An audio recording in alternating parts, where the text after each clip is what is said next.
It seems like everywhere I look on social media or the news, people are talking about the harmful side effects of Ozempic and these weight loss injectables. Today, I brought on Dr. Tyna to talk about the other side of this, so stay tuned. Welcome back to the Evolving Wellness Podcast. My name is Sarah, and today I have a very interesting podcast. I know I am risking a lot by talking about this, about these GLP-1s. When these first came out, I first said, no, absolutely not. I was very close-minded. Then I started to question this narrative just a bit of why are so many people coming down so hard on these? And what I found out is that these are actually peptides, and peptides work completely differently in the body than your standard medications. So Dr. Tyna has some very interesting information and research that she's been doing on these peptides, and I wanted to do a longer podcast about this. I thought it'd be great to bring her onto the show so we could talk about these things. And before we jump into the show, I want to thank two sponsors. The first one is going to be Vivarays. As I talked about, light is a crucial signal for the metabolism. And Vivarays is my go-to source for protecting my circadian rhythms. You can use code YOGI to save on their circadian glasses, as well as their eye masks and their earplugs. The second sponsor is Upgraded Formulas. Magnesium is something that most of us are deficient in, and I really love the Upgraded Formulas magnesium because it is a nanoparticle technology, so it bypasses the gut. If you have gut issues and issues absorbing magnesium, this is a fantastic way to get your magnesium. Use the code YOGI12 or YOGI if you've used that one before to save over at Upgraded Formulas. And let's go ahead and jump into today's show.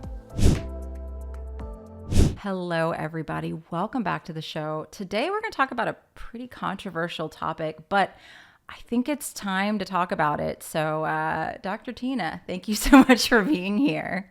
Yeah, thanks for having me. I appreciate you being open-minded to talk on this. I know it's been getting a lot of heat lately, so You're brave. Well, you know, it's funny. I was just saying this before I turn on the camera. Since I had you on the Health Transformation Summit, the summit that Carrie Bennett and I did, I think some of my people have started following you and been turned on to a lot of your work. And I've been getting this week a lot of messages from people who are like, are you seeing this stuff she's putting out about Ozempic and the drugs? Is it total BS? Or, you know, what do you think? And I'm like, well, we're going to do a podcast about it. We're going to talk about it. So here we are. Yeah. And here's the thing that got me, because I made the mistake when it first came out, when all these drugs were first coming out, a lot of people in the alternative health space started just going off on these drugs and saying, you know, they're dangerous, they're bad, and there's, you know, just all this stuff. And I even jumped on that. I did a couple of reels, and everyone's like beating the chest, and it's bad and it's horrible and never, ever, ever. But then you actually started putting out some information. I've been following you since 2020. Love everything that you put out.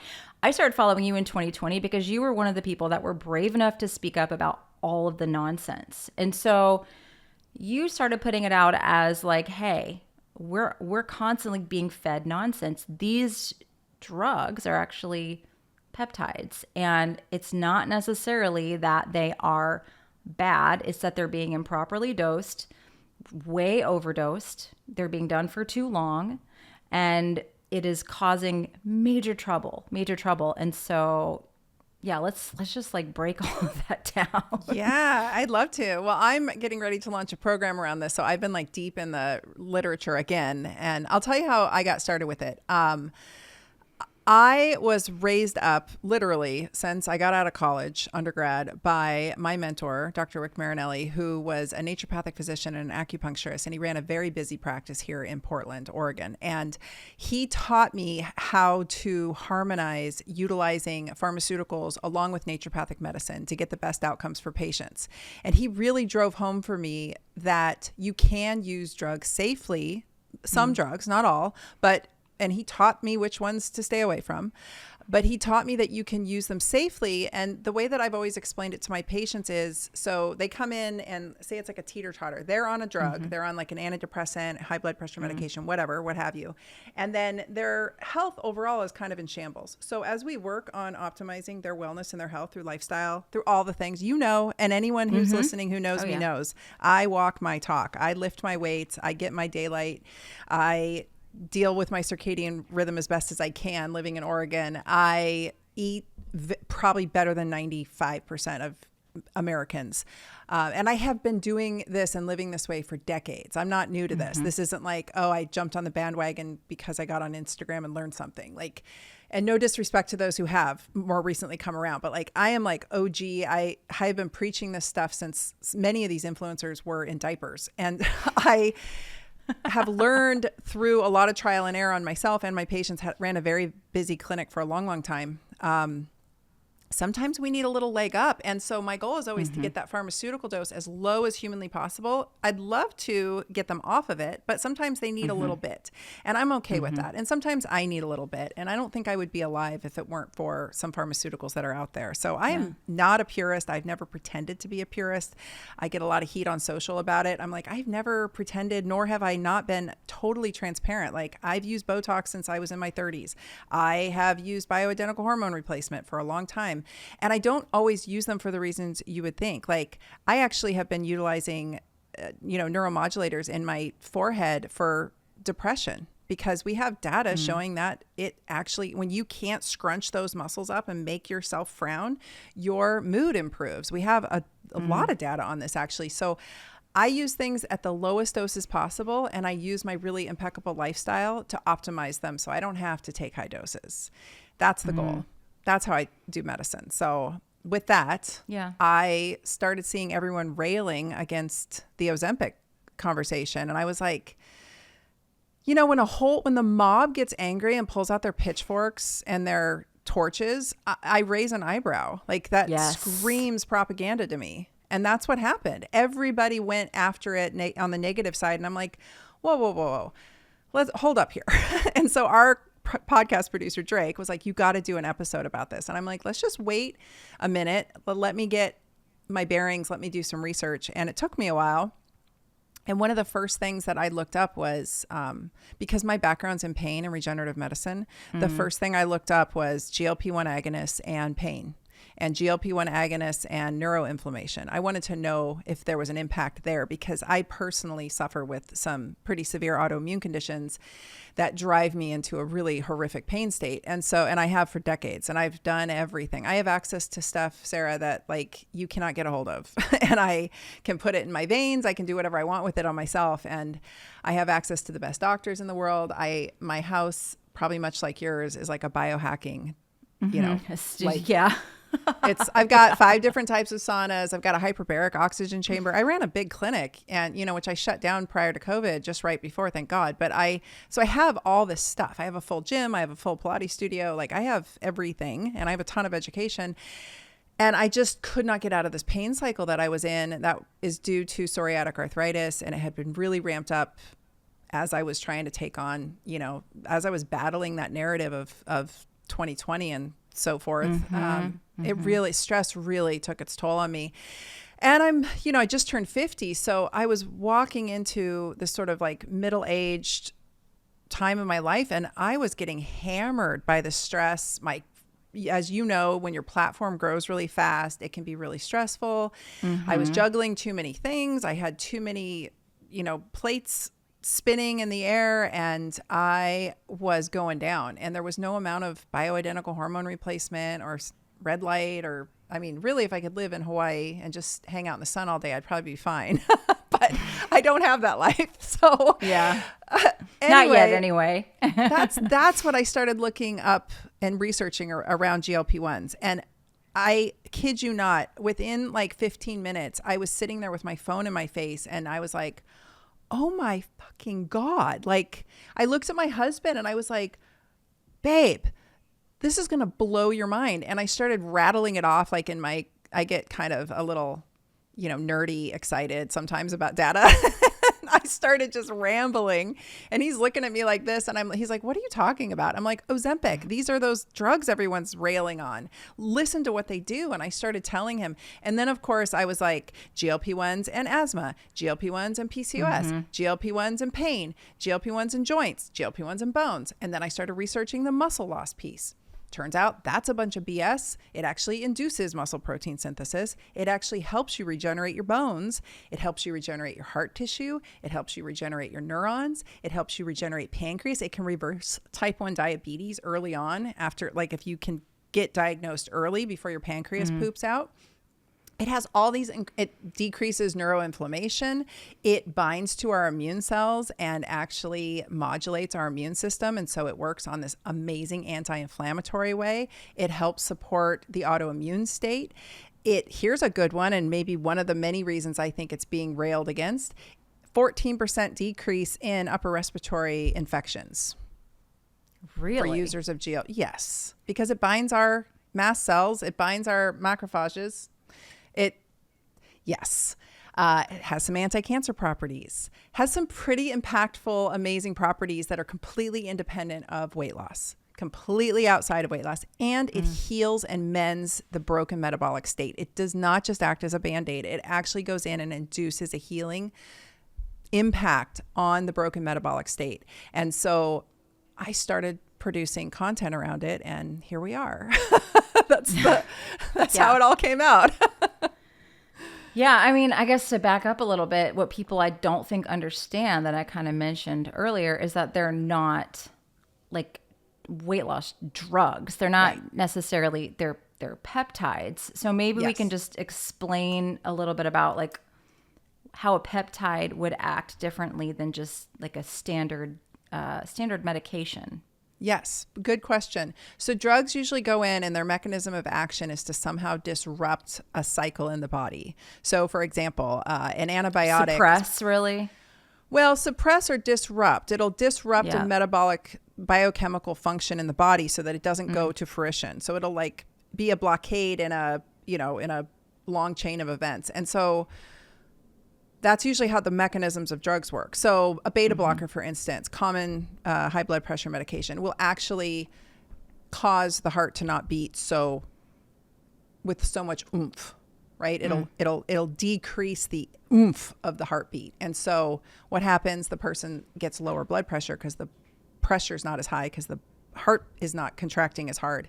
But they also get a lot of fatigue and malaise because they're not getting oxygenated. Certain antibiotics will go in and disrupt the bacteria's cell wall. Other antibiotics will go in and disrupt the bacteria's nucleus and not allow replication. Sometimes it'll disrupt somewhere in the endoplasmic reticulum and it won't let it make proteins. So like these drugs usually go in, not these drugs, but drugs in general will have a mechanism like that. SSRIs will go in and cause serotonin to stay in the synapse longer. It'll hold it from getting absorbed so fast. So that's usually how these things work. GLP-1 is actually a peptide that is naturally occurring in our bodies. And it is made by the L cells of the gut, which are all along the gut. And some literature I've read say they're present in the distal, in the distal gut. Some will say it's in the more proximal. So it kind of depends. But when we eat a bolus of food, it's not even as much of a chemical reaction as it is the actual bolus of food will set off the L cells to secrete GLP-1. And GLP-1 does a lot of things in the body. Like I just mentioned, it binds all over our body, independent of weight loss, but it also slows down peristalsis or gastric motility. So you feel fuller longer. And it supposedly crosses the blood-brain barrier and has an impact on the brain for appetite suppression in the appetite centers of the brain. But through the literature, I found there's actually cells in the brain that make GLP-1. So it's not just, there's a lot of misinformation out there about this. People say, oh, well, it's being made in the gut and it's going into the brain. No, it's actually being made into the brain. So that tells me it has a lot more to do with your health overall than just decreasing appetite and slowing down gastric motility, which is what everybody says. Oh, that's all it does. That is not all it does. And the other thing is peptides are just how this is different than a drug, to answer that question. Peptides are strings of amino acids that are bound together by peptide bonds. And big peptides, or bigger chains of peptides, are proteins, and our whole body is made out of proteins. So if you look at all of our tissues, proteins, break it down to a more simplistic form. Peptides, break that down to a more simplistic form, amino acids. That's what we're made of. Peptides like GLP-1 have a very short half-life in the body. So they get secreted or made, and they get used up very quickly. They don't hold in the system very long. These peptides that are being distributed through brand names like Ozempic, Wegovy, Mounjaro by the big pharmaceutical, some of the big pharmaceutical companies, and then also compounding pharmacies, they just have one tweak to one of the amino acids, or to one part of the chain really, to keep them in the body longer. So they just have a much longer half-life. So they stay in your system longer, but they literally are acting exactly the same way as your intrinsic endogenous production of GLP-1s. Got it. So medication is not something that you would find in the body naturally. No. A peptide is something more that you would naturally find in the body, other than, what is it? BPC 157 is one that you can't make endogenously. Is that correct? Some of the peptides that are out there, that the FDA has pulled most of them now, unfortunately, but some of those are not the naturally occurring form. But nonetheless, they're still simplistic peptides, and that's what people don't understand. This is not a petroleum. I know a lot of people have recently woken up to what a scam the allopathic system is. Medicine. And like I've been on that kick for decades, and I'm like, welcome. I'm glad you're here. I know, I'm glad you're waking up now.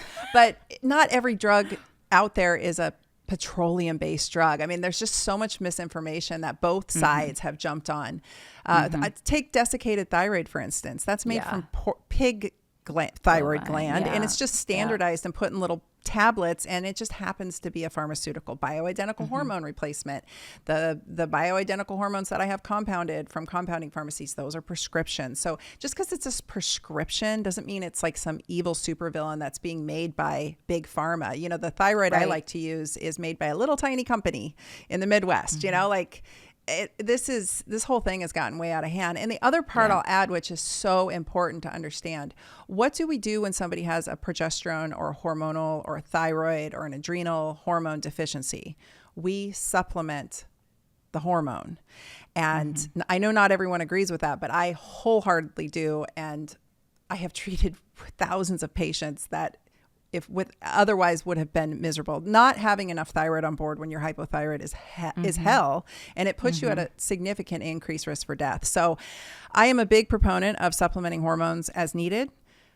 A lot of folks are GLP-1 deficient, and we have substantial data showing that obese folks, type 2 diabetics, and those with fatty liver, who all are basically sitting in a metabolic dysfunction state, which is what my whole platform's about, right? Like the metabolically busted, which is honestly 2018 data showed that 94% of U.S. adults were metabolically busted. So that's more than that 88% that people talk about all the time. I'm like, actually, it's more than, and I had been saying 93%. I didn't hear the 94. It's 94, and that was 2018 data. So imagine what it's like post 2020, right? Post lockdown.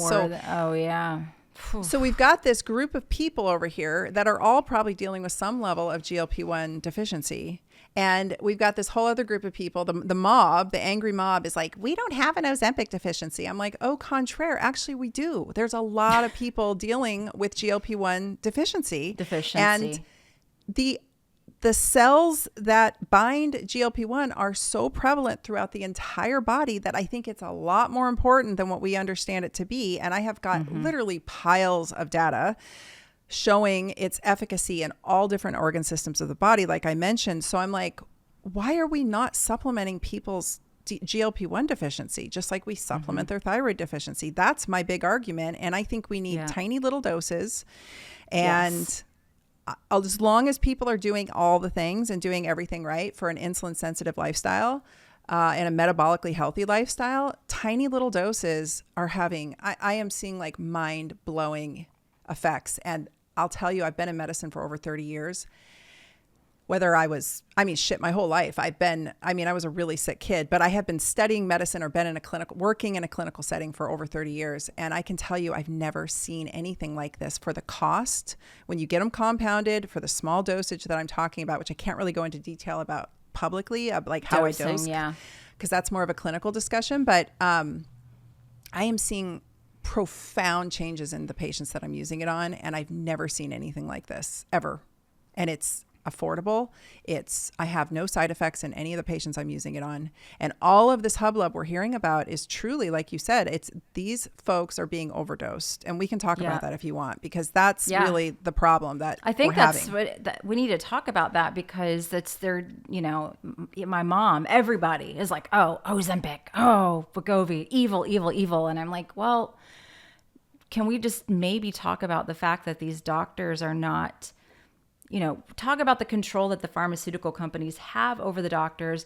They're the ones telling the doctors how to do the dosing, and it's harming the patients. This happens with medication every day of the week, because you mentioned before we even started talking about these peptides that medication is not all bad, and there is a time and place for it. And I've experienced that. My daughter is having these life-threatening seizures, and while we try to figure out the root cause, we need some seizure medication. Unfortunately, I hate it. It's not ideal, but it's something that we are utilizing right now while we're working on more root cause, and hopefully we'll be able to come down one day. But like, people are so quick to jump on this bandwagon of like all or nothing, and all medication is bad. But there are times when antibiotics can save lives. There are times, and it's we have Thank to God. be able to Thank God for antibiotics at times, or I wouldn't be here. Thank God for some antidepressants. I wouldn't be here. The list goes on. I carry prednisone on me at all times because I have such brittle adrenal glands from so many decades of chronic stress that sometimes my whole system shuts down, and I have to do a little tiny microdose of prednisone sublingual just to not have go into cardiovascular shock. I'm not kidding. I'm not exaggerating. We all have different stories. We all have different lives. Yes. Your daughter may need some kind of medication for the rest of her life, and that's fine, right? It's no one's business. It's no one's business. It's nothing anyone needs to apologize for. My husband needs the tiniest little dose of high blood pressure meds every so often. It was something he was on all the time at a higher dose. I got him totally optimized. So now there's just certain times. It might be seasonal. It might have something to do with the fact that we get no sunlight here for 9 months out of the year. It might be stress levels. Who knows? But there's times when I'm like, babe, I want you to take this for a couple of weeks until we get things dialed in, right? Everybody in my family's on some level of hormones. My mom, bless her, my mom's made it to I think she just turned 80. Did she? No, she just turned 75 earlier this month. And she has held out on being on any kind of medications until finally she takes the lowest, tiniest dose of high blood pressure meds, because we don't want her to blow a gasket. And you know what? That's fine. And it's no one's business. But here's the thing. Like I mentioned with low dose, I've been utilizing microdosing all kinds of medications in my professional career with patients. And I have had profound benefits from, for example, low dose Prozac, which is a known SSRI, and people hate it. Well, yeah, high doses, it sucks. And it makes people, it might save a life for sure, but staying at high doses for long term is really don't want to do people that. Don't feel good. Ruins your libido. It ruins a lot of things. Microdoses of Prozac and I'm talking tiny, fractions of the going dose, has really impactful results on the HPA axis. It works as an anti-inflammatory in the brain. It helps regenerate neurons when you've had a traumatic head injury. It's one of the first things I put people on when they've had a concussion or a stroke. I bomb them with Prozac because it actually regenerates neurons. It's been shown in the data since 2020. That whole class of drugs actually has been shown to be efficacious against the, going virus that everybody's so scared of. So there's different mechanisms that these drugs have that we don't understand and we don't know. And so I'm a big fan of using things at tiny little microscopic doses to see what I can achieve, or just fractions of going doses to see what I can achieve, because there's different mechanisms at play that can be really profoundly helpful for people. And so this is where I'm it's apples to oranges what I'm talking about compared to how doctors are doing it with this class of peptides. And here's the thing. we have to stop vilifying the doctors, because doctors are MDs. Right. I'm an ND. I'm a naturopathic doctor. A licensed one, not a fake one like we see so many on the internet. I am held to best practices. That's the standard that I have to uphold, is best practices. MDs are held to the standard of care. The standard of care is based on what they determine the standard of care. So if they diagnose you with diabetes, they have to put you on metformin. If they diagnose you with high blood pressure, they have to put you on a high blood pressure medication. If they do not, they risk their license. And it's varied from state to state. Like prescribing desiccated thyroid, I have probably written thousands of prescriptions safely in the state of Oregon. MDs in Oregon, medical doctors in Oregon, if they prescribe desiccated thyroid, one doctor I know of lost his license over it. Wow. The, ivermectin conversation, that same thing. NDs in Oregon can prescribe ivermectin. MDs during this last few years it was not favored in Oregon. So it's different from state to state. And it really bums me out when people are like, well, medical doctors are so awful and they want to just trash on them. And I'm like, they have handcuffs on them. Right. They didn't get into being a doctor because they want to be assholes and they want to hurt people. I think they got into being doctors because they wanted to help people. And it was hard work to go through medical school. And they, it was not easy to become a doctor. So I've been burned from a lot of doctors and been very frustrated, but it is the system. It is not the actual doctor. Our system sucks. It just sucks. Our system sucks. And the drug companies control the doctors. The insurance companies and the drug companies are basically, like you said, and these medical boards, they're all kind of in bed together and they're controlling our medical system. And it's not to the benefit of the patient or the doctor. No one's winning, And it's Goliath, and everybody wants me to take it on personally or someone else. And I'm like, I've spent my whole life trying to take it on. I give up. I'm going to just stay back here. It's one of the many reasons I got out of practice, because I'm like, I'm just not playing in this world anymore. I never even took insurance. That's a whole other conversation. We could do an entire podcast on that. But the point being is, so standard of care is set, and guess what standard of care is set on? It's set on studies. And these studies, I believe, just happen to, when you've got someone, let's just back up a second. When you've got someone who's got a little bit of metabolic dysfunction or a glimmer of insulin resistance, that's one thing. There's a whole spectrum here. By the time they get to type 2 diabetes diagnosis, they've been rocking metabolic dysfunction for like 15, 20 years. And by the time they get to type 2 diabetes, they are a metabolic disaster. And it is handled so casually and flippant in the US. They're like, oh, you have type 2 diabetes. Here's some metformin. Good luck. And I'm like, oh my gosh, like their metabolic system is crippled at that point. And getting them back from that depends on the variety of type 2. But getting them back from that is no easy feat. And that is something I have done countless times with patients. Yes, diet and exercise goes a long way. And yes, they're not negotiable. Like, we're not talking either or here. I'm talking about utilizing a comprehensive toolkit to get the patient the best outcomes in the quickest manner possible, because I want to get that insulin handled like that. I don't want to wait 10 years or another 5 years while they're trying to manage their weight, that's a whole other conversation. The other part is weight loss is not the hardest part. Sustaining the weight loss is, you are an anomaly. Like keeping weight off, 80 to 90% failure rate for most people.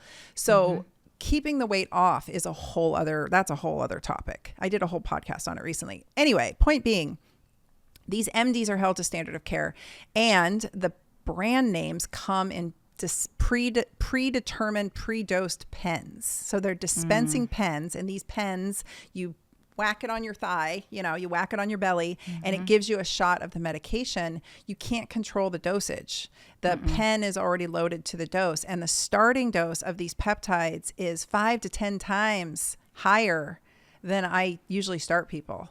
Wow. So they're already starting overdosed. And here's the best part, the whole like, oh, there's a shortage and you're using it up when the obese and diabetic people need it. Well, my argument is we should actually be helping people when the first 10 to 15 pounds comes on. When that middle-aged woman says, I gained 10, 15 pounds out of nowhere, I changed nothing. And we have so much data supporting that it has nothing to do with calories in or calories out. Something's wrong, right? That to me is a glimmer of insulin resistance. raising its head. And that naturally happens in your 40s as you hit perimenopause, menopause, because estrogen goes down. There's like you become more insulin resistant as you hit your 40s and you're in perimenopause. It's just a natural part of things, and you have to be strategic as hell. Yes, if you on it. like, you have to. I mean, I'm almost 45, and I'm like, yeah, I'm on it, because I know this is not going to get any easier as I continue to get older and head more towards menopause. Like, this is something I got to stay on. And most women don't think about that. Our society isn't set up to educate people about that at all. And people are like, oh, you just get fat and, gain weight and feel crappy as you get older. I'm like, well, yeah, just accept it. And then there's all these people online that are like, your body's supposed to change. And I'm like, not actually. Because if you're gaining 3 to 5 pounds a year consistently, what are you going to look like when you're 60 or 70? And you're going to get more insulin resistant. You will eventually die. If you don't have enough muscle as you age, you will eventually end up diabetic. Like, I cannot tell you how many patients I watched age, and they were my mentor's patients, and then they became my patients. And I watched them age into their 80s and beyond, and they all ended up diabetic. It just happens. You just end up carbohydrate intolerant, and it's called inflammaging, and the process of inflammation as you age happens to put you into this insulin resistant state, no matter your best efforts. And so it happens to a lot of us in middle age. At 45, I was like the best body composition I've ever been. And then between 45 and 50, and I will say it was the stress of the COVID years and battling Goliath, that stress cortisol finally destroyed my metabolism a bit. And so let me back up though. The pen, the dispensing pen. Oh, yeah. So these pens, there's no shortage of semaglutide, you guys. Semaglutide is Mounjaro. I'm sorry, that's tirzepatide. It's Wegovy. It's Ozempic. Semaglutide can be compounded for pretty darn cheap, and it's also readily available by the pharmaceutical companies. What the shortage was in the dispensing pens, and it was the initial dose. It was the 0.25 milligram, which again, I think is way too high to start people on. Most people, some people can tolerate it. A lot of people I would be so sick if I took that dose. That dispensing pen, for some reason. Now, how is that, Sarah? Like, how is it that they can make all the other dispensing pen doses, but they can't make the 0.25? Like, what is going on there? I don't know. But that's the shortage, was the dispensing pen. There was no shortage of semaglutide. And people arguing that it should be reserved for the severe diabetics and the severely obese. And I'm like, do we wait until people have a heart attack before we offer them high blood pressure meds? Like, that makes no sense to me. So the pens themselves start too high. My dad went in to his doctor, finally convinced his doctor to put him on Ozempic. And the doctor was like, okay, great. Here's your 0.5. That's what they're starting people on, because they don't have the 0.25 available anymore. So now everyone's getting started on 0.5. Can you imagine? I told my daughter, who's also using this peptide and has had all of her cystic acne clear up, her PCOS has reversed, her depression is gone. And this girl, Sarah, I've shared with you my daughter's story. I mean, she has suffered from deep depression since she was 14, like heavy, deep depression. Gone. She's managing her life successfully. She's finally engaging in a more social life that she's never really been big on. And it's all because she's on this tiny little dose of semaglutide. I kid you not. It's remarkable. And she's lost the weight she put on from COVID, but she's also still quite curvy. She's a curvy girl, and she's got a beautiful figure. We're built very differently. She's tall and has boobs and hips and a tiny waist, and she's just rocking her beautiful tall body. And she's like, I don't want to lose any more weight. Like, she doesn't want to be a skinny mini. She really, I'm built like, I'm just a skinny girl. I've always been that way. People kind of, when you do it right, people find their set weight and they stay there. And it's really remarkable. So I was telling her about how they tried to put Papa on the 0.5, and she got so mad. She's like, that would kill him. And I'm like, exactly. That she understands that would be a devastatingly high dose for someone, especially his age. My dad is severely obese, and he's got severe diabetes. And, I've got him on a microdose, and he is slowly but surely dropping weight. And he's had severe traumatic brain injuries, like brain bleeds. He's articulate again. He's making jokes again. He's participating with us again instead of just being blanked out all the time. He's gaining control over his appetite. He's finally hopeful for the first time in a really, really long time. He's like talking about when spring comes, how he's going to start walking more, and he's excited to lose weight. I gave him a really nice flannel for Christmas and a vest, and they didn't fit him. They were too small. And he said, you know what? I'm going to fit into him by spring. And I was like, wow. I mean, this is the guy that was like wishing that death would just come for him because he was so tired of being in so much pain and so obese. And he has psoriatic arthritis too, and he's in so much pain. My mom has Crohn's, which has given her crippling arthritis her entire life.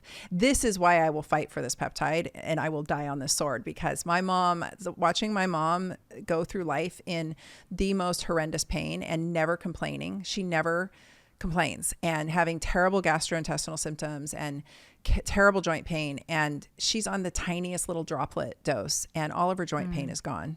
And her gut has significantly improved because it shifts your microbiome to a more favorable microbiome. It heals the gut lining. It has such profound impacts on all areas of the body. And she's lost a few pounds, and she's very happy with her weight where she's at. She's not a tiny, thin woman, but she's like, I'm 75. I don't need to lose any more weight. I just need to be mobile and not hurt all the time. And so, I mean, these are just some examples that I'm able to share with you because I've gotten permission from these people to share these stories. But like, it's mind blowing what I'm seeing. And to think that everybody just wants to hate on it with such venom and vitriol is like, I don't get it. I think they're choosing intentional ignorance, or here's the real conversation. Is this like severe fatophobia that we're seeing? Like there's a lot of that though. I mean, it's really unfortunate because you know what it's doing. A good friend of mine and I, we keep on talking about having a group and calling it like Big Beautiful Quantum. And you have to be like at least 100 pounds overweight to join our group, because we just want to help like very, very overweight people. And we want them to have a group where they feel comfortable. They're not going to feel ridiculed. What's happening with all these people with this fat shaming and this, it's like, you're not helping anyone. You're just making yourself look like a jerk. Like you're literally not helping anyone, because I have people in my family who are morbidly obese that I love dearly, but they won't even look, and I don't want them to. I don't want anybody in my real life listening to my podcast, looking at my social media. Like if you're in my real life, I don't, I just am like, I get don't watch it, just like, I don't want you to watch it. But, they are very like closed off to maybe even listening to a conversation like this, right? Really? Because of this, like, because of like all the fat shaming and like, it's just, it's very a polarizing thing. And there's a lot of like this fat positivity and body acceptance movement, and my family members and friends that are in that, they're all about like body positivity and I don't want to change my body. And I'm like, we have to quit like swinging in these like complete polar opposites. It's helping nobody, and that's what drives me crazy about these people like dogging out on these drugs. It's like, this is a misinformed conversation that you're having. And then, like I said, you've got all the people in the comments beating their chests and like what if there was more than met the eye with this whole conversation? And like you said, these things are being way overdosed, which is causing massive issues. And the other issue I'm seeing a lot, maybe we can touch on. So number one, the overdose, like the doses are way too high, which is negatively impacting people. People are not being given a lifestyle program to go along with it. And they're not eating a healthy diet. They're not eating enough protein. And they're not, number one, they're not eating enough protein. That's huge. Bioavailable protein, not protein bars and protein shakes and all that junk. You're not eating enough bioavailable protein. And you're not weight training, right? And so massive amounts of muscle loss, and they're eating a crappy diet that's nutrient poor. And so, you're going to get nutrient deficiencies. You're going to have muscle loss. You're going to get the quote unquote Ozempic face, like, because. Yeah. Let's talk about some of that. Yeah. There's a lot of misinformation, and it's really, I've been super bummed to see people that I respect immensely potentiate that misinformation online. Me too. It's really bumming me out, because I'm like, I know you're smarter than this, and I know you know how to read studies. So anywho, first off, the muscle loss. So any low calorie diet done too quickly will induce about a 25 to 30% lean mass loss. That is standard. We've known this for decades. You put any animal or any mammal or human who is, we are mammals also with opposable thumbs. We're just fancy mammals. You put them on a calorically restricted diet and they will lose 25 to 30% of their lean muscle mass if they don't prioritize strength training and protein. So that is a misnomer, and I'm so disappointed in so many of these folks for potentiating it. These semaglutide or tirzepatide or GLP-1 agonists, let's back up 1 second quickly. These have been around for 20 years. They've been used for 20 years, just a different version. There's like at least half a dozen that are still being used of this GLP-1 agonist class of peptides. So there's that. Used safely until suddenly all of a sudden we hear all of this propagandized information coming out of mainstream media and everyone's parroting it. I'm like, what was happening the past 19 years? Why weren't we hearing about it then? So I'll leave it at that. They induce muscle protein synthesis. They actually heal muscles. Muscles can become really, really diseased from severe long-term insulin resistance and hyperglycemia, which is high blood sugar. So muscles really are the most critical part of your metabolism and your muscle health. And so these folks are, we can blame the doctor, we can blame the dose. And I always, let's go back to high blood pressure meds. If some doctor put your mom on a massive dose of high blood pressure meds and she was on the floor dying from it and her heart was so slow that she was about to die, would you blame the medication or would you blame the dose? Right. That's my argument with these peptides. Why is this even confusing at all? I don't get it. But anyway, but they have to stick to the standard of care. And that's what the data says is to use these doses. So that's what we're seeing. Anyway, muscle loss, not real. It's not real. They are just not prioritizing strength training and they're not prioritizing their protein. And we can blame the doctors if we want, but I will tell you as a physician I've been in medicine, like I said, 30 years, most patients are not compliant. And getting people to lift weights is like pulling teeth. It's literally like pulling teeth. I have had such an abysmal success with getting my patients to strength train. I can't even tell you. So it's another reason I left practice, because to me, that's a non-negotiable. And if people won't do it, I'm like, okay, then I'm going to discontinue your prescription of whatever it is you're on. And then people get mad and it's a whole hubbub. So patients are non-compliant. Doctors are not really emphasizing it. I don't think, to be honest with you, I've talked to a lot of compounding pharmacists who dispense semaglutide and tirzepatide, and their conclusion, I've asked them all the same thing. I'm like, do doctors even know what's going on? And they're like, doctors don't have a clue how to handle metabolic dysfunction. Most doctors have no idea. And in fact, my profession came for me way back when, multiple times they've come for me, but I remember them coming for me because they're like, why are you running serum insulins on patients when they're not diabetic? And I'm like, why are you not? And here we are 20 years later and everybody is metabolically dysfunctional. So there's that. The thyroid cancer, let's address that. The black box warning, it's interesting. There's a black box warning for thyroid cancer on this product, and they've only ever found thyroid cancer. It's a very rare form of thyroid cancer, and it was found in rats that were on super physiologic doses, over 100 times the going dose for an adult human. So these rats were dosed on massive doses of semaglutide and tirzepatide, and then they got this really rare thyroid cancer. So that's a black box warning on the drug. It's super interesting because the intervention that was mandated across the nation and the world doesn't have any black box warning, and we have strong data showing that's concerning. But isn't that interesting? So they got that. The studies on thyroid cancer, there's been some bad studies written. They were correlative at best. They basically looked at so we have all these patients that have diabetes and obesity, type 2 diabetes and obesity. These are the ones that were on semaglutide. These were the ones that weren't.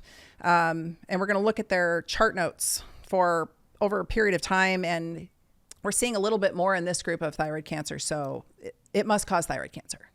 That's literally the data that they have. It's correlative at best. Also, guess who's more prone to thyroid cancer, gastroparesis, pancreatitis, gallstones? Guess who is more prone to that? Those who struggle with obesity and type 2 diabetes. In fact, the state of being type 2 diabetic destroys your vagal nerve. it sugars it to death. It literally destroys it by sugaring it to death. And the connection between the brain and the gut gets destroyed. Quite literally, the nerve gets destroyed from the hyperglycemic state. And these folks already have gastroparesis. A lot of times it's so low grade that it's just presenting as dyspepsia. So they're given like some, Pepsid AC, and they're told to watch their fats. That's actually gastroparesis happening in real time. So imagine you take somebody who's already in a very brittle metabolic state, a very brittle digestive state, their organ systems are already severely compromised, and then you slam them with a massive dose of GLP-1s. What the heck do they think is going to happen, right? Things are going to shut down. And no, gastroparesis is rarely permanent. But yes, I could see if you slam somebody who's already in that compromised state with a massive dose, like these starting doses are, you could potentially shut down digestion for a hot minute. And it sucks, and it happens, and it's happened to people I know. So it's shoot. And plus these peptides I found clinically, they build up over time. So several weeks in, you'll have this sort of transient buildup. So it's around month 2.5 to 3 that I think you really can get into the overdosing problems. I'll just say that. So for those listening who are interested in using these, be careful, because that's right about the time when I realized, like, I think this dose is too high for me. And I did get a little gastroparesis. I was in Vegas. I was eating too much food. I was eating fatty foods. I was eating foods I don't normally. I normally eat a lot of saturated, like, ruminant fat. Animal fats, yeah. But I was eating like French fries and stuff I don't normally eat. And seed oils. Yeah. And my stomach, if I hadn't known what I knew, I would have been really concerned one night. I had one night where I was like, I could see why people get concerned about this. And I had it like throwing up, or just my guts just weren't moving, and I was really uncomfortable, and there was a lot of like burping and stomach cramping, and I could see why people get scared. I actually had pulled up a little tiny bit, because I'm doing such a tiny dose, Sarah. I pulled up a little tiny bit too much in the syringe before I left for Vegas, because I was in a hurry, and I think I just gave myself a little too much, which would have been fine if I'd been eating light, but I wasn't eating light, and I was eating all kinds of stuff I don't normally eat. So that's a concern. The gastroparesis is rarely permanent, but I could see if you had, long-term type 2 diabetes, and you had sugared your vagal nerve connection to death, and you had lost good nervous input to the gut, I could see how maybe you might have some longer term conditions. The pancreatitis, again, absolutely correlative, no causative studies showing anything. And one of the biggest studies that just came out actually showed that the control group had more pancreatitis than the treated group. And pancreatitis is not uncommon when you are struggling with obesity and type 2 diabetes. It's also not uncommon. It's something I learned in school. When you lose a lot of weight fast, you piss off your pancreas. Ah, okay. You piss off your pancreas, you piss off your gallbladder, and you piss off your stomach, because they're all like BFFs. They're all right there together. They all talk to each other, and all their little ducts are coalesced, really. So what happens is gallbladders, well, let's talk about the gallbladder phenotype. It's basically, and please, no one take offense. This is literally how we learned it in school, and this is not to be offensive, but it's female, fat, 40, frumpy. Oh yeah, I've heard this before. This is the gallbladder woman, right? It's your female who's kind of, got a curvy figure, and she's kind of in her middle age years. The estrogen's waning, digestion might not be as strong. Men too. I've seen men fit this phenotype as well, and they also get gallstones. So what happens when you're kind of sitting there already, you would think like that's probably a person that they might put on Ozempic, right? That's somebody who might want to try these for weight loss. And then when you go on a severe calorically restricted diet, when you stop eating, this, when you stop eating so much, your peristalsis slows down, because the gut is not being asked to work. So everything slows down. The gallbladder is already sludgy in these folks, and then it gets real sludgy. And so now you've got real sludgy gallbladder material, bile, and it'll throw a stone. And guess where it throws the stone? Right into the pancreas. Now you got pancreatitis. And I will say that often I would guess these people are not as used to, you've got to have the dietary changes in there, right? Like we talked about. And it's a lot for folks to do all at once. And so they're like, okay, I'm injecting this stuff. I've lost my appetite. I don't want to eat anything. I'm going to eat something that I'm used to eting that I like. I'm going to go pound some Chick-fil-A or something, or some French. I'm not saying everyone I was going to say Chick-fil-A. You just read my mind. I don't know how you did that. They'll pound something they're used to, but that food might be really an insult to that gut that's slowed down because it's been given too high a dose. Yes. So now you've got all these other problems. The kidney issues. So we've covered thyroid cancer. We've covered the pancreatitis. We've covered the gallbladder, the kidney issue. Oh, that we've covered the gastroparesis. The kidney issues. That was because some folks took too high a dose and they got severe nausea and vomiting, and they puked for so long that they got some kidney dysfunction. Oof. That was it. That's what happened. The GLP-1 does not injure any of these organs. In fact, it regenerates all of these organs. The kidney study that just went down, they just stopped it early because they were giving folks with kidney failure GLP-1 agonists, and the results were so profound that they had to stop the study so that they could involve the control group, because withholding it from the control group was unethical. That's how impactful. Wow. It was literally healing kidney disease. It heals kidney disease. It heals thyroids. It heals all kinds of tissues. But yet, if you take a ton of it and you puke your guts out to the point of like severe dehydration, you're going to get some kidney injury. Yeah. So this is what you're hearing. Front page news. And I'm like, are you kidding? Like that woman who died in Australia, this is her story. I looked it up. She was overweight. She was trying to get slim for her daughter's wedding. She was middle-aged. She fit the phenotype of the gallbladder lady. The gallbladder. Yeah. She had one prescribed to her. She got another one online, and she was double dipping. Oh my gosh. The GLP-1 agonist, and she ended up dead. But we don't hear about that part. No, we just hear that she was on a GLP, she's on Ozempic, and she died. That's all you hear about, because there's a narrative that's being pushed.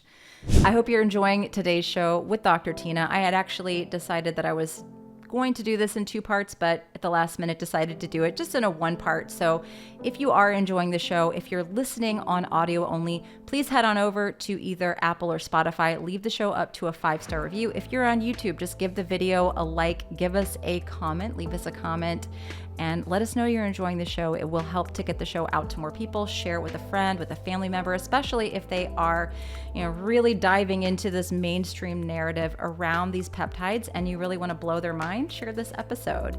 As always, as a listener of the show, you can save 10% on any of my programs using the code podcast, and I have a plethora of free resources.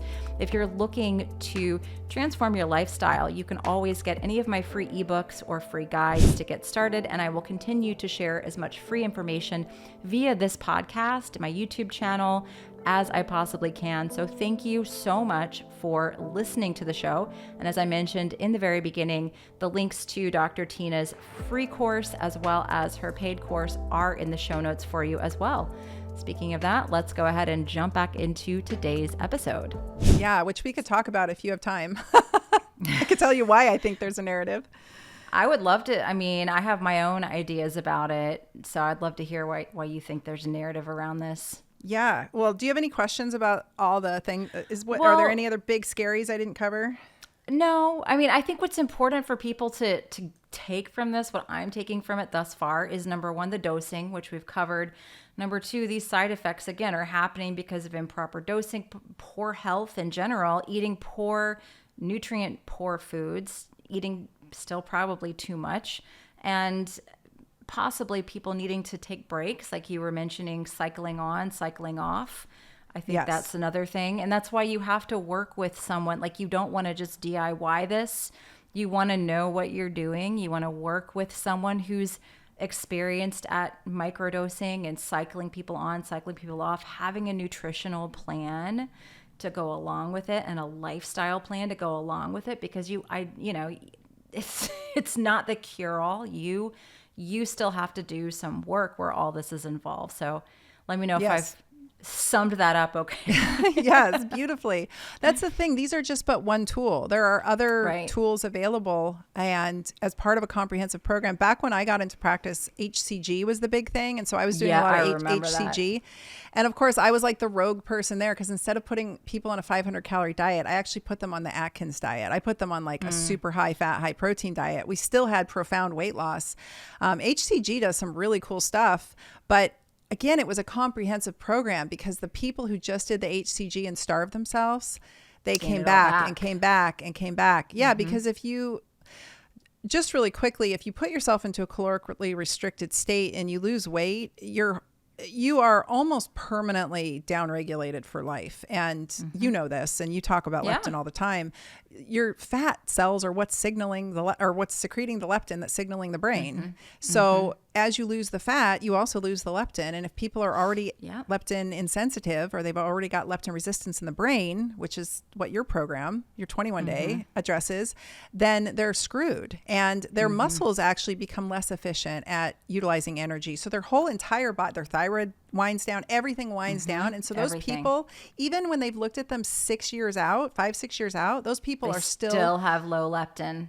They still have low everything. So the take home here, which I have been preaching since day one, which people get really upset with me about, which I said earlier, is catch them early. Don't gain the weight. Once you've gained the weight, you can lose it. Losing it is challenging, but that's not the hardest part. It's keeping it off. Because you are now in a less metabolically robust state than you were when you were actually heavier. And I mean, as far as caloric burning, energy usage, ATP, et cetera. So anyway, it's a big thing. And so I've always been a big fan with patients. Whenever that middle-aged woman presented to my office and said, I just had a severe bout of stress, I went through divorce, whatever, had something go on with my kid, and I gained 20 pounds, I'm like, we got to get that off now, because you don't want that set point to go up and stay up. And something I love about these GLP-1s is they heal the metabolic system over time, but they also, I really do believe, and I can't find conclusive data on this, but just from everything I'm reading, I really do believe that they help you reset that set point to that lower weight. And so the big question is, do I have to stay on these forever? Some people do. Some people have to stay on them forever. I plan on staying on them forever. The problem is, if you keep cranking up the dose like the standard of care suggests, and you get yourself up to, let's say, semaglutide, like the high dose is like 2.5 milligrams, 2.4 milligrams, you get yourself way up there, you got nowhere to go. And the compounding pharmacists I'm talking to are like, people are asking if they can go up to 3 or above because it's not working anymore, because they burned out their receptors, because you get receptor insensitivity just like you do to anything else. And that's not the solution. My approach is a comprehensive, and that's what my program that I'm launching really talks about, is like, what is that comprehensive approach so that we can use these long-term, because I plan on being on them for life. Like, they have had such a profound impact on my brain, on my autoimmune state, on my, I did lose the 15 pounds, the COVID-15 I gained, I lost it. That's nice. I'm just back to my weight that I was in 2019, that I've been at my whole life. So I feel pretty good. I'm strong. Percentage wise, I'm still pulling the same weight that I was in percentage to my body weight. Like, it's not the same weight it was when I had more weight on me, because when you have more weight on you, you can actually lift more weight. But the percentage wise, I'm still lifting the same percentage of weight. So my strength is not waning. I track myself with a BIA, and I have not lost any muscle mass. In fact, I've lost visceral fat.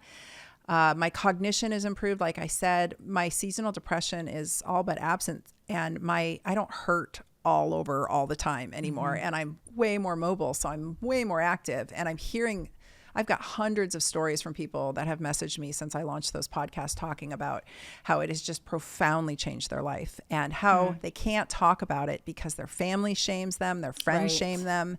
Everybody's on their shit about it. And they're like, I wanted to do all the things you talked about. I just couldn't because of whatever reason. Or I was doing all the things, I quote unquote, all the things, and it just, nothing was budging. And I'm taking, whatever they're taking in this class of peptides. And they're like, my whole life is different. I got my life back. And like, people, I have gotten multiple messages, Sarah, from people saying exactly, and I'm not exaggerating. I am writing to you right now with tears in my eyes. Thank you so much for telling the truth about these, because this is my story. And it's just baffling to me that that's not being shared. None of that's being shared out, right? Like, nobody wants to hear that part because they've got their biases. And it's like, I saw a doctor make a post the other day. He's an obesity doctor on Instagram, Dr. Nadolsky. Oh yeah. And he said, it was so good. It was something like, stop pretend being concerned about the side effects of Ozempic. That's what I saw that bias. One too. It's like, you don't actually care. You don't care about these people who are suffering with obesity, with metabolic disease, who are miserable and depressed. And that's the problem here. These are the people who are truly, truly suffering. And I'm all for, how can we help people? How Yeah. can we look outside of the box and help people? And, I just see this as like, maybe it's an avenue that other people will want to explore, and that another, like we said, a narrative that needs to be peeled back and questioned. I question all narratives, even alternative narratives. I question the functional medicine model big time. I think a lot of it, I disagree with a lot of it now. And I used to think, oh, this is the holy grail and allopathic is BS. And now I'm like, Yep. kind of like, We agree on that. I question it all. I'm like, nobody needs to spend $25,000 on testing and supplements. Like Yep. there's a balance here. And so, yeah, I'd love to segue into why you think there's such a narrative out for this movement, if you will. Yeah, for sure. I didn't mention, last thing, I do want to mention this. I posted the other day about, it was from Nature, which is a really well-respected publication, about how we now have good data in rats and in humans showing efficacy with Alzheimer's and Parkinson's. And people lost their minds, and they just could not look past. I didn't mention anything about weight loss, and that's all the comments were like, you don't need this to lose weight. And then I posted another post the next day just to test, I like stirring the pot. And I shared 8 different things that people have wrong about these. Again, totally independent of weight loss. And again, the comments, you don't need these to lose weight. And it's like, people aren't even reading. And I'm thinking to myself, no, they're not. You they just better get triggered and... But they better wish they don't get Alzheimer's or Parkinson's, or they better wish that or someone have they a love loved doesn't. one, because someone they it's love. horrific. It's absolutely horrific. horrific. I have friends that have, we're in that age, 45, 50, like our parents are starting to get old and sick. And so many of my friends have parents with Alzheimer's. They're in homes. They wander. It's terrifying. Horrible. It's absolutely terrifying. And it's like the life for these parents, for these people, is very bleak, and it's very sad. And so why it's just everyone has an opinion on something until it happens to them. And then it's you don't need these to lose weight. I'm like, are you kidding me? We're not talking about weight loss. They better wish that they don't have a parent get Alzheimer's, because do you know there's nothing that works for Alzheimer's or Parkinson's? I mean, there's just nothing. There's nothing that reverses it. And the rumor is, and I can't find the data, Sarah, but the rumor is that this class of peptides was actually developed for neurodegenerative conditions. And so that's really, that's where I got super excited and was freaking out to my husband, because I'm like, oh my God, what it does in the brain. There's nothing. I've never seen anything in all of my years of practice, because chronic pain is a wind-up brain phenomenon. At the end of the day, chronic pain is a brain issue. And so when I was treating patients with chronic pain, I was very often trying to get that neuroinflammation down, because once those microglial, check this out. This is mind-blowing. I'm going to nerd out for a second. Microglial cells in your brain shift into a primed state when you've had trauma. Actually taking birth control can do it. That estrogen surge, the estrogen surge of pregnancy can do it, or even sometimes puberty. The getting in a car accident, you've heard of people say, when I was 18, I was in a rollover, I was fine. And then I'm 45, I'm like stressed out of my mind, and I got bumped at 25 miles per hour, and I've just been in chronic pain since.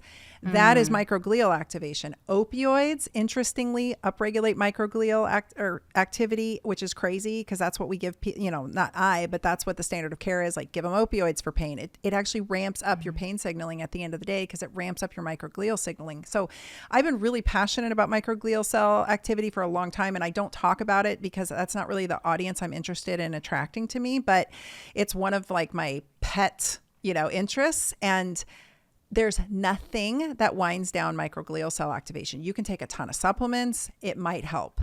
You can do so much. And what it will do is, so the microglial cells are your immune system in your brain. And in our body, we have Th1, Th2. Yes. And you can, when one side gets activated, the other side can dampen it. And so there's sort of a checks and balance system in the body to some degree. There's no checks and balances in the brain. Once the microglial cells are on, they're on and they're primed, which means if you calm them down or quell them a little bit with all these supplements and all of this intervention, they are still primed, and they're very quick to signal again. They're very quick to launch the inflammatory cascade in the brain. And so that's a problem. And it's a big problem. And I think most Americans at this point probably have brains on fire and some Oh, microglial agree. cell overactivation. Yeah, that's what we've been dealing with my daughter with the autoimmune encephalitis. It's freaking terrible. It's absolutely terrible. GLP-1s actually cause the glial cells that are activated to revert into their pre-prime state. Like, I just learned this from Dr. William Seeds, and I don't know where the data is on it. He was in Singapore working with some neurophysiologists about it, but it actually causes the microglial cells to chill out, which I don't know of anything that does that. And that's phenomenal to me. So anyway, all that. Okay, so quickly, why do I think there's such a smear campaign? Number one, I'm a dork, so I went through and looked up all the big pharmaceutical companies and what their sort of suite of drugs was, right? And some of them, like our friends at Pfizer, they tend to have the market cornered on cardiovascular drugs. Novo Nordisk is the diabetes. Well, they all started researching and launching these drugs for diabetes and then just found, along the way, they worked great for weight loss. So that's their suite of drugs. Eli Lilly also has GLP-1s. So Novo Nordisk and Eli Lilly have GLP-1s. All the other pharmaceutical companies really don't have a GLP-1. And Pfizer just tried to launch one and it didn't pass approval from the FDA. And drug approval, normally when we're not at warp speed during a pandemic, drug approval takes 15, 20 years. It costs a ton of money and you still may make it to the end and not get approved. So it's a really risky endeavor. All the companies who don't have GLP-1s in their suite of products are realizing there's a huge problem here because they are working so well. They're not going anywhere. I don't care how much people hate on them. These are not going anywhere. And so the companies that do hold them are really holding tight to that patent, right? Until that patent expires at some point, and then it's going to be free for all. But the companies who don't have a patent on these drugs, I'm wondering how much they might be, just theoretical, how much they might be involved in the smear campaign on these. Because guess what happens when you take a GLP-1 and things start healing in your body? You may not need all the other pharmaceuticals you're on. And type 2 diabetes is a very profitable center for most big pharma. Big pharma loves type 2 diabetes, and big food loves to drive type 2 diabetes, and big pharma loves to profit off of it. And so it's a multi-billion-dollar industry, really. And the joint replacement companies have come out and said, we're concerned. Because basically our generation, I'm 50, you're 45, you said, 44? In June, yeah. Our generation is looking at a massive percentage of joint replacements. I've done the research on this too. The amount of hip and knee replacements coming down the path are substantial. They already are. It's a multi-billion-dollar industry too. They're concerned because there is less need for these drugs. The bariatric surgery community is concerned because people aren't needing their stomachs cut out anymore. Big food has gotten involved and come out multiple. If you go onto Forbes and just put in Ozempic Forbes, just go down the rabbit hole. There is multiple articles out there as of late talking about how concerned some of these CEOs of the snack food companies are because their snack sales are down. So we've got big food being impacted. Big medicine is being impacted. Big pharma is being impacted. And we wonder why we're seeing such a smear campaign on these. I wonder if it isn't actually coming directly from these companies themselves, which I find so ironic because in the medical freedom fighting community, they're like railing against Ozempic and they think they're railing against big pharma and they think they're railing against big food. But I'm like, I think you're doing those big organizations dirty work for them. Yes, that's exactly what I think. And I'm like, that's part of the reason I wanted to do this podcast. It's because I know a lot of people in my community are in that, like, oh, it's bad. You don't eat it to lose weight. And I'm still going to tell people lifestyle, nutrition. I'm still going to teach those things. I'm not a doctor. I'm not prescribing anything or telling anyone to even go buy anything. I'm still going to lead with these things, but I want to open people's eyes and give them options, of like other things they can resource, and other things that they can research, because that's what informed consent is. That's what we all fight for in the, medical freedom community is informed consent. And, we need to know of options that are out there, especially if, because I do get the women who have severe, I have a lady who's got a severe brain injury, and I've asked her, can I have a food diary from you so we can go over your food? I don't think she remembers what she's eaten, to be quite honest with you, because she has such a severe brain injury. I think she maybe eats and doesn't remember, and she's like, why am I gaining all this weight? And I'm like, it's a host of metabolic issues that just continue to compound. And I'm like, there's some serious neurodegeneration going on here. And I'm trying to teach you lifestyle. I'm trying to teach you diet, but I don't think you even remember like what you've done today. Oh, It's beyond me sometimes that I want to help everyone. And sometimes I have to say, you need to look at some outside resources, Well, brain injuries induce a busted metabolic state. It almost throws you into insulin resistance just by nature. And that's how intimately related all of these systems are. Osteoarthritis is at its core diabetes of the joint. Osteoporosis at its core is diabetes of the bone. And so in my head, my whole life, everything has come back to metabolic health. And that's all I've ever preached on social media. Like I way before it was cool, I was telling people to deadlift and eat steak, like way before it was cool. All the big health influencers were like, do yoga and be vegan. And so to me, something that can impact multiple systems and potentially not only heal these tissues, but get people off of their medications. I actually believe I'm railing against big pharma by telling people that these might be a viable option for them. Of course, work with somebody, always work with somebody because I'll be totally truthful.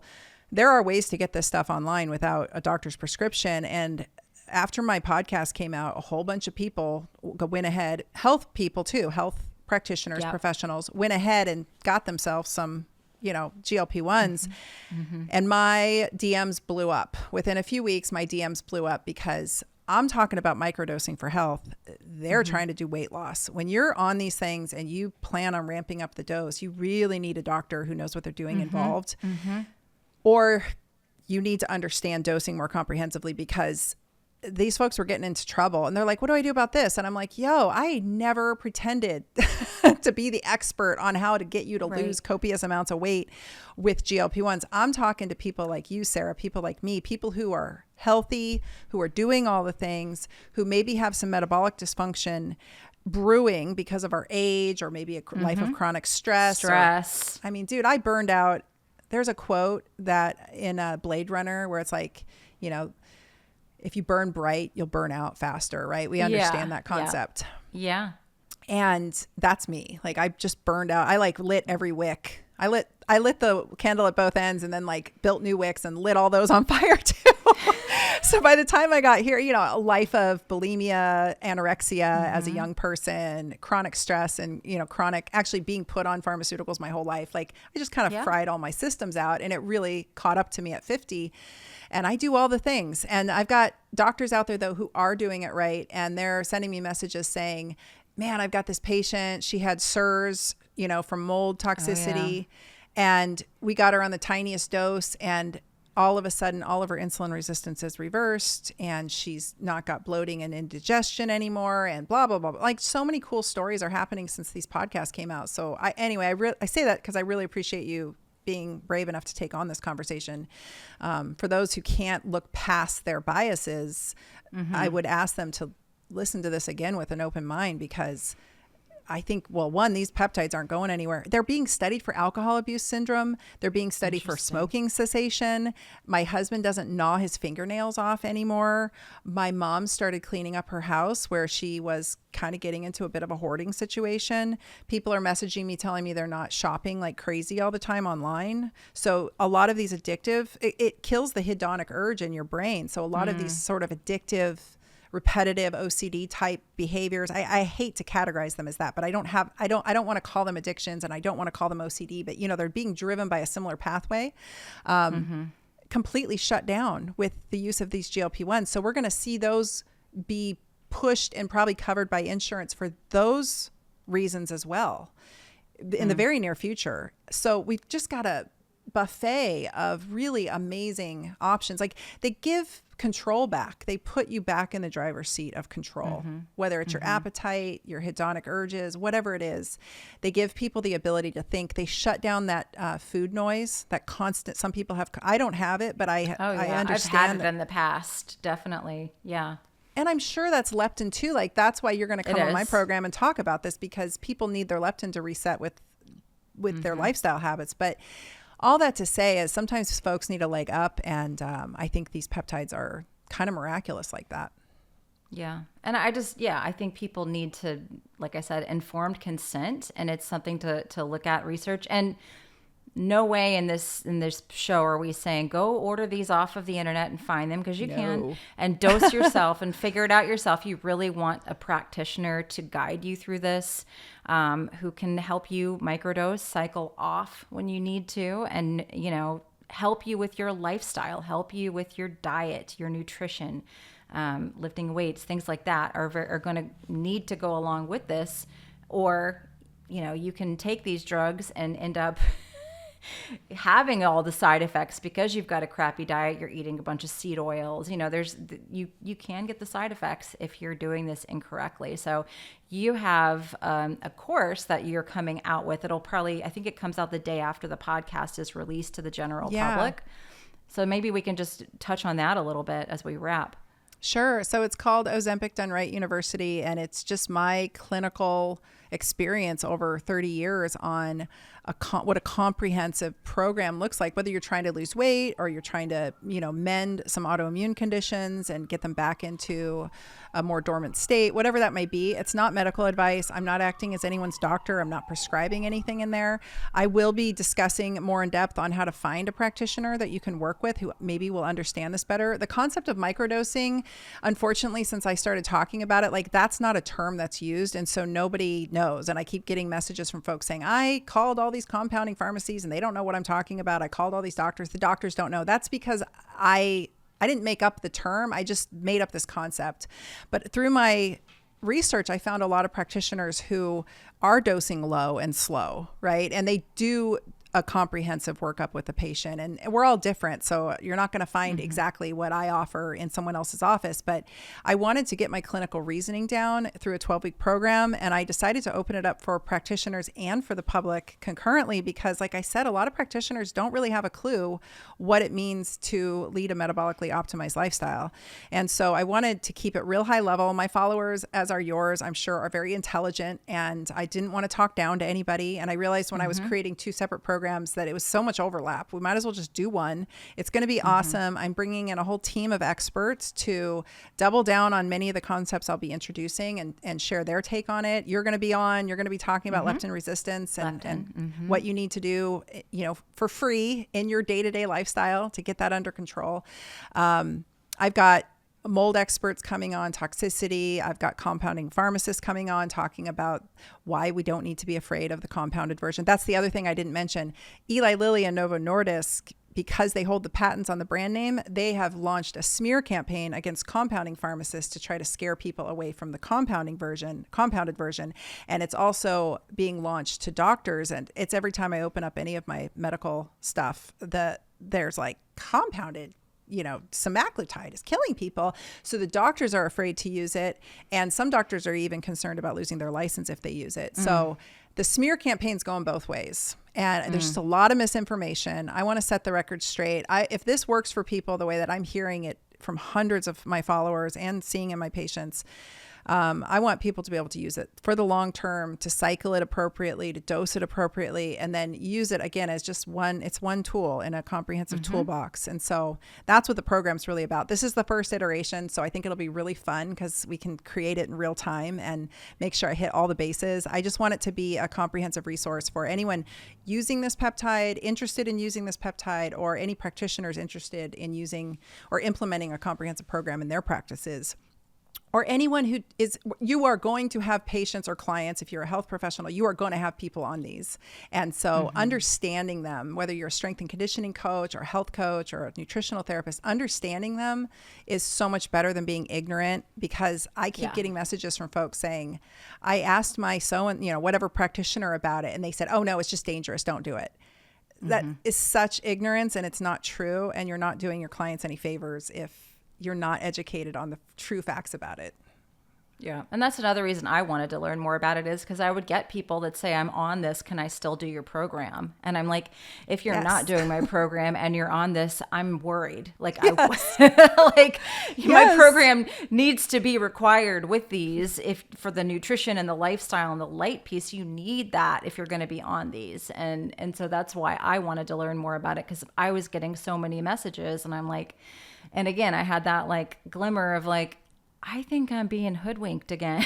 With all these people talking about how terrible it is, I'm like, something doesn't feel right. And so I appreciate all of the education that you've put out. The free podcast series is amazing. And now if people do want to take that step further, I'm going to have a link in the show notes. And if you're on YouTube, I'll put it in the pinned comment so they can go check out your program that's going to be coming out. And I'll put all of your links on social media so people can follow you if they're not already. And I think this has been really helpful and hopefully super informative and empowering as well for people to hear this information.